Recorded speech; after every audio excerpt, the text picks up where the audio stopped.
Hi everyone, it's Mr. Nobody bringing you another episode of Making Nobody Happy. And today I want to talk about the enigma of life.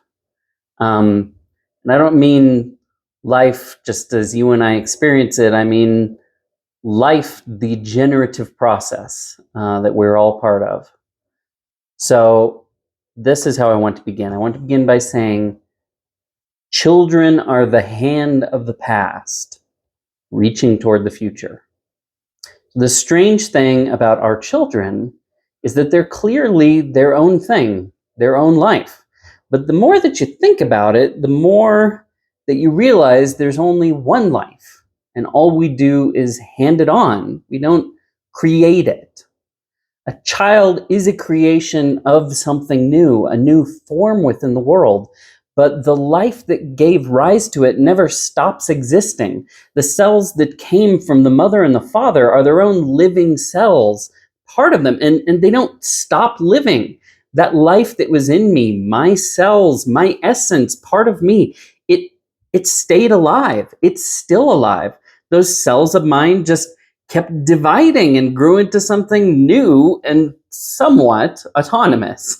Maybe not completely autonomous yet, but heading that way, hopefully. So in a way, part of me is still alive in there, very much. Somehow, by some insane miracle, that part of me joined with something from someone else, and those stayed alive too, and they're alive together in this new form. We literally are, in the most basic way, the living continuation and combination of our parents. The connection was never broken. My living cell, part of me, was alive when it merged with my wife's. They both stayed alive. They had to. They sustained one another. They inhabited one another. They divided together. They grew. They continued. They are still alive. What is a child but part of yourself and part of your spouse that joins for survival and renewal and recreation and just keeps living and growing outside of you and beyond you? In this way, we hand on the life that is in us.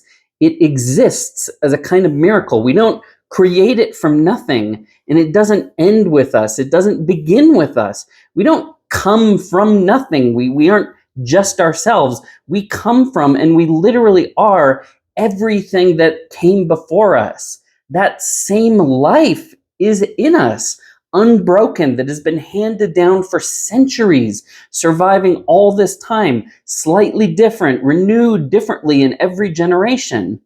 But there are no lives. There is no disappearing and appearing of lights. There is one flame, and we pass along our part of it. And it never stops being as long as we survive, as long as we embrace the process that raises us up and lets us hand it on.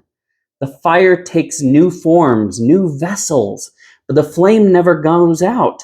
Death comes constantly to smother it, and we spread the fire out so it cannot all be taken at once.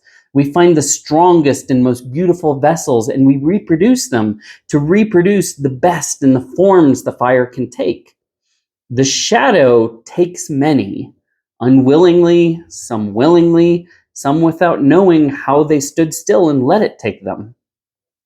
The flame must always be in motion. It must always be being handed off. It cannot stop. It cannot stay. It cannot say that it's done. It can't begin from nothing and nowhere, and it must not end in one dwelling. It exists to be passed on and to find new life in the giving, the same life in a new time and a new place.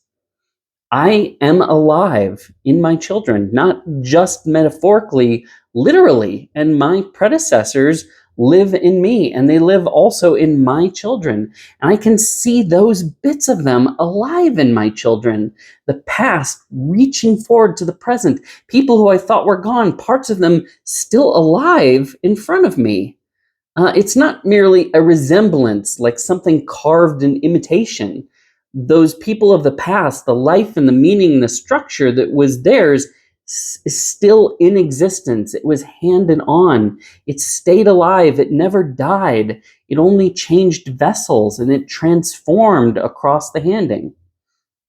Now, humans, we can't make anything from nothing.